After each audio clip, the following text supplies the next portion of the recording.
Rocks, and we're down here in London with Joakim of Sabaton, and this is the end of an 18-month-long tour scheduled for you on the World War. How come you chose London for this show? Actually, since every show we did here, last autumn was sold out. We didn't expect it at all. I mean, everybody told us we're fucking crazy doing, I think we did 8 shows in the UK or something like that. And everybody else, I mean, I'm not gonna say any names, but let's just say many other our European colleagues said, you're nuts, it's not gonna work. And it did. And then, I mean, mainly I guess thanks to the good support tours we've had here and festivals. We got Bloodstock and Sonny Sphere. Of course, these things help. So we thought, let's go back.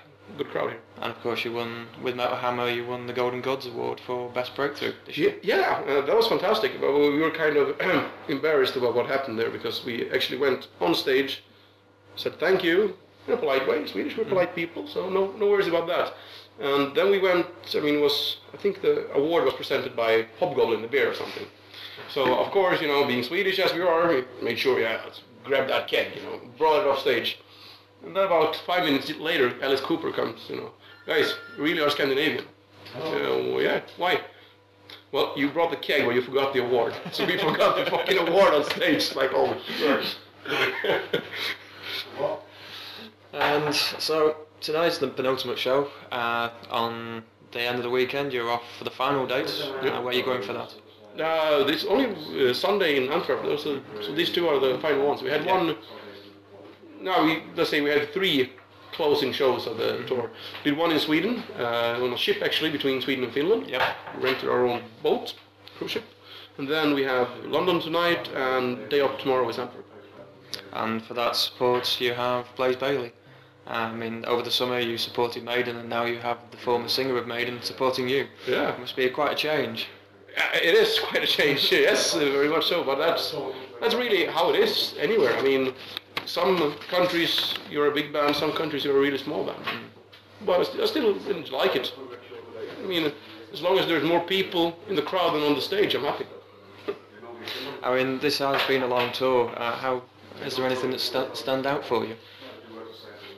Yeah, a lot of things actually. It's hard to pick one. But, I mean, we sold gold for the first time on this album. We got awarded that. We sold gold in Poland. We were given the award for some strange reason in Germany. Yeah. On the Metal Fest festival. That one really stood out, I think. Special night for us since it was the first gold album. And then also, I think it was on this tour we did it actually, or was it the last tour? Remember the Sonny Sphere show here in the UK? Yeah, that was really fun. 2010. Yeah. It was really fun. It was quite soon after we released the album, and we remember we had a hangover slot. So I mean, everybody was, did one headbang during our set. That was when the first set. Oh shit! It was so early on the day. I mean, the festival crowds are always weird. I mean, we were there the day before, and there was guys already. Terisis were playing the second on the band in the same kind of slot you had, and the guys were already there in the red and black face paint. I don't care. We're partying. We'll drink. That's what we love about festivals. All the crazies go there. Yes. I mean, with the Sabaton cruise, you're almost out kissing Kiss. They announced they're going to try and do it, and you've already done it twice. Yeah. I think they're going to get a bigger ship. Ours is 2,000 capacity. So it's nice though. I mean, really different to play, especially when it's December and it's in the Baltic Sea between Sweden and Finland, so it's quite heavy and windy. So you'll be standing on stage all of a sudden and you see the crowd go. It's like, oh yeah, wind and waves. Any issues of the onstage equipment rolling around? No, we actually put everything static, so it can move. But in a sense, for Daniel the drummer, it's a bit of a problem. I mean, I got my microphone, I can move it around. For him, he's sitting there and he's going to hear a cymbal. It's like, what the fuck, Best take some tips from Tommy Lee for the rising. Oh yeah. I mean, on this tour you've had guys have to leave the tour for family commitments or injuries. How has it been for the rest of the guys having to pull in somebody new, get them up to speed? And it's not too bad. Depends really. I mean, obviously replacing Daniel when he injured his knees, And him being a drummer, he's mainly, you know, we're used to his style of drumming and that he slows, because we don't do click tracks or anything like that. We have no pre-recorded stuff. Just to keep it dynamic. And, you know, sometimes he purposely, you know, slows down on some parts and then accelerates. And we're also used to that. So when we get somebody in who was actually playing correctly, it felt so wrong because he played it, you know, in the same tempo. And all those things. So it was really hard replacing him musically. When it came to Per leaving the US, couldn't play bass, I mean, musically, no problem. And Richard staying at home because he was having his first child, musically, not a problem. I mean, we had Fred from Dragon Force joining us. And, I mean, in a sense, I think I miss them as people, you know, having them on tour bus because I used to having them around. Yeah. But musically, no. I think the only time I really felt something was really fucking wrong here, that's when Daniel was gone, because he's so used to his way of doing things. And after Antwerp, of course, into the studio, which I believe you're not going to tell me anything. We're going to hear more in March. Yeah. We're really putting the lid on that one.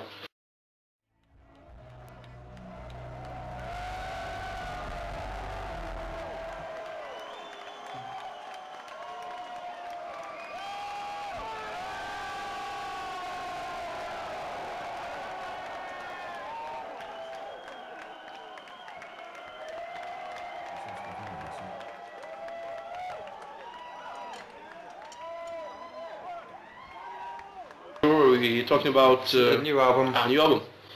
We entered the studio on the 2nd of January, actually. January. And at that point, it's, you know, gonna do the usual thing, start with the drums and see what happens. But we're usually quite quick in the studio. We don't believe in taking, you know, ages doing it.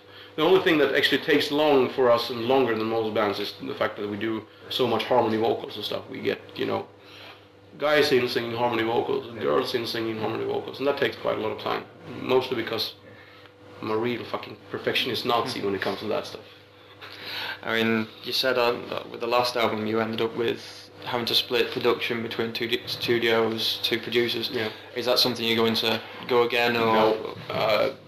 I mean, there was something that was good about it, but in a sense, I mean, Peter Tekgren recorded the drums, and we did it with his studio. We recorded most of the stuff ourselves, which wasn't a problem because we did it according to what Peter said. On the other hand, when Fredrik Nordström from Studio Fredman were supposed to mix it, he wanted things differently than Peter wanted it.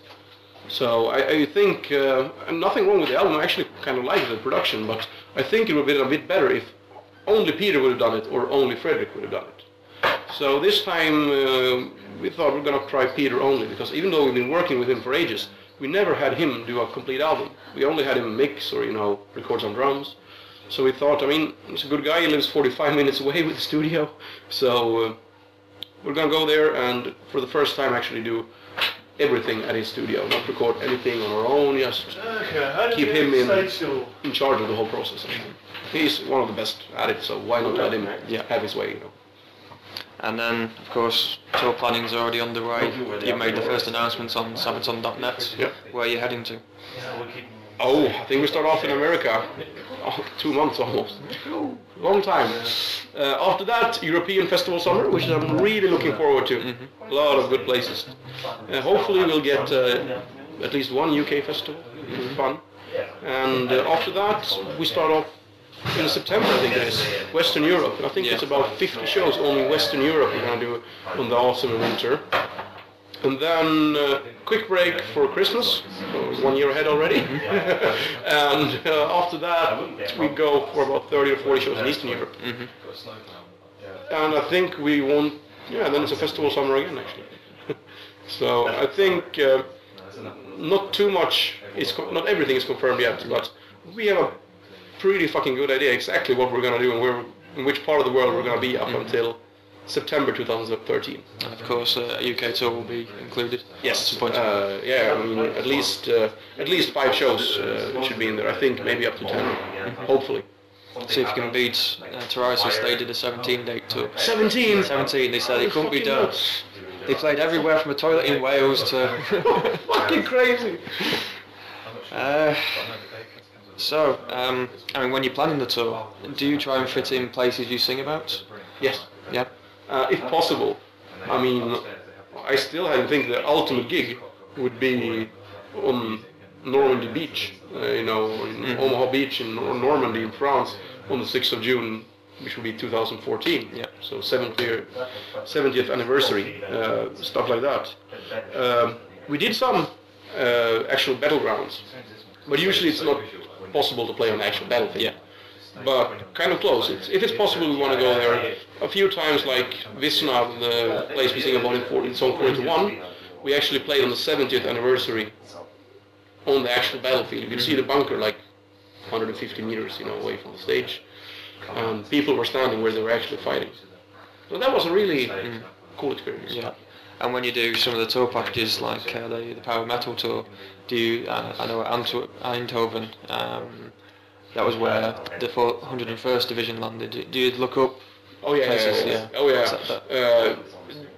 Just mostly since I mean, I don't know everything about history, but I'm quite know quite a lot about the things we've sung about actually. So I will know already when I see the tour plan, or when we're planning the tour. Hey, that's cool. This is actually very close to where this division was. Same when we do play in Belgium. Sometimes we've been very close to the third battle of Ypres in Passchendaele, and at those points we usually make some kind of announcement on stage. And now for some of the original bullshit. And what was it that you saw, or what was that germ, the idea that got you to be, I want to be a rock star? I never had the idea actually at all. For me it just happened. I mean, everybody's got a different story. Most of them is to pick up girls, Nothing wrong with that. It helps.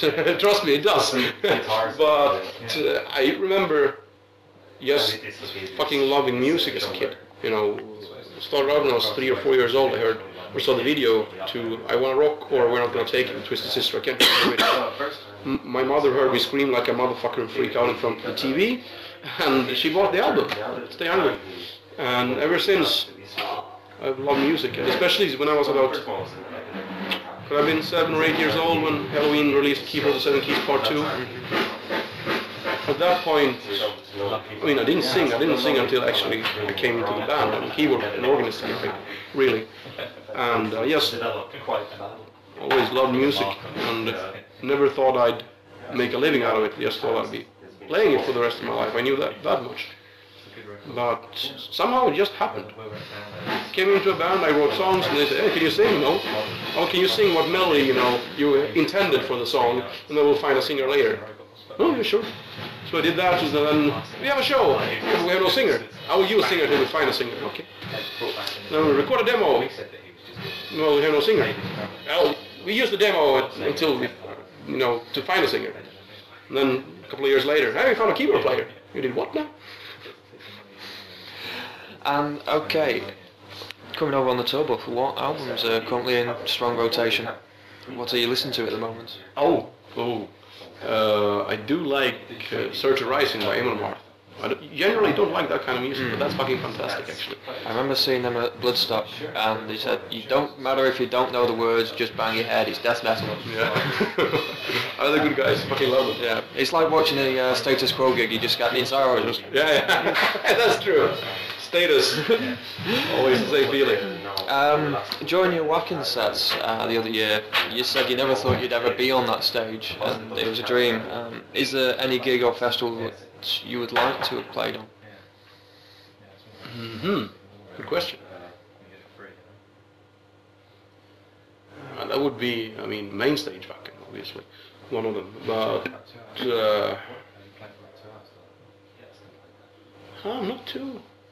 Can't think of anything really special. One thing, Wembley. It's Wembley. Yeah. We'll be going to be there. One day. Yeah. Not too distant future, I don't think. The way the popularity is rising. I hope so. And what country that you haven't played yet would you like to bring the Swedish Metal Machine to? Oh, good. Nice. Many. Actually, I want to go to the strange places. Not too many people. I'd fucking love to play China. Yeah.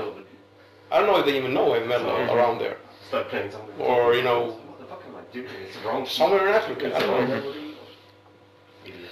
And as for the first single, as a B-side, which would you rather, YMCA or In the Navy? So much into it, and then it's like, YMCA, obviously. Yeah, I have to do it. Thank you very much. Thank It's you. been a pleasure to talk to you. YMCA, motherfucker.